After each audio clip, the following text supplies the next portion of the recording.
ନା ମା ଛାଡ଼ି ମୁଁ ଆଗ ଜମା ଓହ୍ଲେଇ ସବୁବେଳେ ମାର ପାଖେ ପାଖେ ରହୁଥିବ। ଆଚ୍ଛା ହଁ ମଣିଗଲେ ବି ଟିକେ ଏପଟ ସେପଟ ହବନି। ଆଚ୍ଛା ନା ନା ଭଲ କରି ମନେ ରଖିଥିବ 7ଟା ହଁ 7ଟା ଭାଇ ବାକ୍ସ ଉପରେ ଗୋଟି ଗୋଟି କରି ସଜେଇ ରଖିବ। ଆଉ ଉପରେ ତମେ ବସିବ ହଁ ଘୁମେଇଲେ ତା ଉପରେ ବସିବ। ହଁ ଶୁଣ ଭୁଲି ଗଲେ ଆଗ ତା ନମ୍ବରଟା ନୋଟ୍ କରିବ ହଁ ଆଗ ତା ନମ୍ବରଟାକୁ ମୁଁ ନୋଟ୍ କର ହଁ ଗୁଡ୍ ବୟ ଗୁଡ୍ ବୟ। ଶୁଣ ଆଉ କିଛି ଜାଣିବାର ଥିଲେ କୁହ।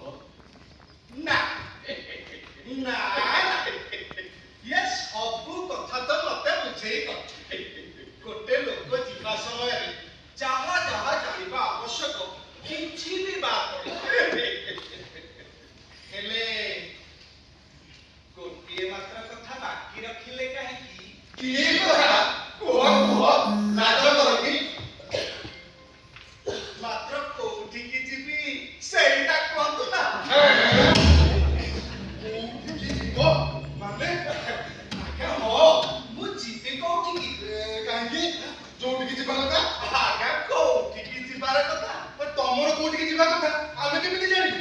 ଏ ଘର ଛଡା ମୋର ଆଉ କୋଉଠି ଜାଗା ନାହିଁ ଭାଇ ଆଉ ତମେ ଯିବ କେବେ? ଆଜ୍ଞା ବାହାରିଲେ ତ ଯିବି ସବୁ ତ ବନ୍ଧାବନ୍ଧି କରିଦେବି ଅଥଚ ତମେ ଏପର୍ଯ୍ୟନ୍ତ ଜାଣିନ ଏ ଘର ଛାଡି ଯାଇ କୋଉଠି ରହିବ?